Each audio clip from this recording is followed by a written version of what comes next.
invaded Russia. The leaders of the victorious Russian army said, "It is better for us to die than to deliver the icon of the Immaculate Mother of God of Vladimir to desecration." According to legend, it was painted by the evangelist Luke, but it is probably 12th century Byzantine in origin.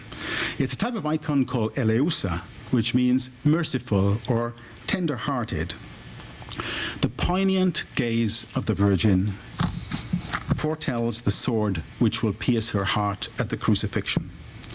The grasp of the child evokes a real son-mother relationship. It emphasizes the real humanity of the Logos, but the child's face is that of an adult man because he is fully God. And then, on the other side, we have a new image. The new statue of the new Our Lady of the Angels, which stands over the entrance of our new Roman Catholic Cathedral. This is how the handbook of the cathedral describes this image. Mary does not wear the traditional veil. Her arms are bare, outstretched to welcome all. Her carriage is confident, and her hands are strong, the hands of a working woman. From the side can be seen a thick braid of hair down her back that summons thoughts of Native American or Latina women. Other characteristics, such as her eyes, lips, and nose, convey Asian, African, and Caucasian features. Without the conventional regal trappings of jewels, crown, or layers of clothing, she has a dignity that shines from within. But I'd like you to note, she also has no son with her. Her own immaculate conception is hinted at with the architectural image of the crescent moon and the implied halo. She is deliberately multi-ethnic, culturally non-specific.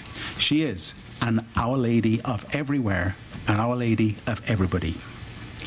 So we have two images, two different Marys, or the same. Two aspects of the same belief in the one Mother of God, or two different beliefs. Moreover, if the Virgin Mary is our Blessed Mother, can she also be your Lady Theotokos? I want to suggest some things which our respective traditions might learn from each other. Firstly, Catholic thinkers, particularly those from the richer countries of the North, have much to learn from Orthodox perspectives on time and tradition. Taking a longer and more respectful view of the faith instincts of millions of grassroots Christians across the millennia will make us less susceptible to short-sighted intellectual funniness and political correctness. At the same time, popular Catholic instinct needs to remember that Mary is not actually in the Holy Trinity. Mary's comparative silence in the scriptures contrasts strikingly with her apparent talkativeness in some of the claimed Marian apparitions. St. Bernard of Clairvaux said, "De Maria numquam satis," that is, you can never say enough about Mary. And yet, vigorous Marian devotion is sometimes too vigorous. In that sense, yes, you can be too Catholic. So we always need to seek the sweet point between you should never say anything about Mary and that's way too much about Mary. So I was delighted to hear Father Deacon Denishenko wonder whether it is time to restore a simpler image of Mary, the Miriam of Nazareth of the New Testament.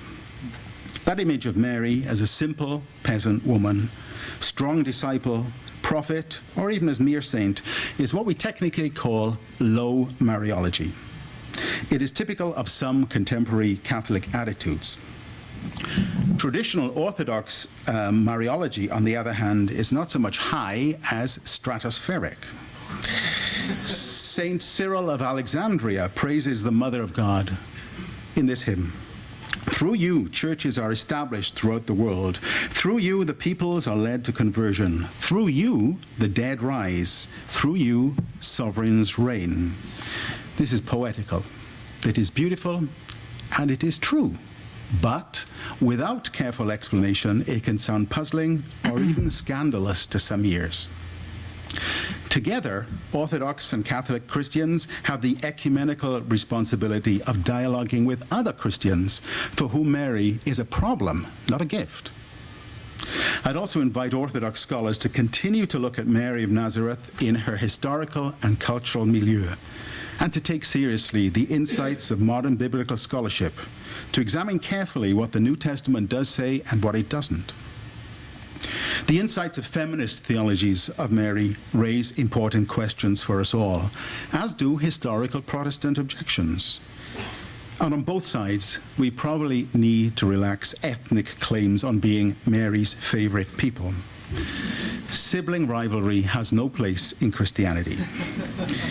The Mother of God is often the patroness and protectress of particular places and nations, but she's also bigger than that.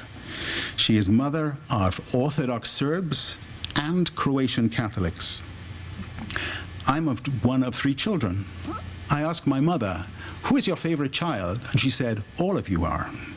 A good mother loves her children differently, because each of them is unique, but a good mother loves them equally.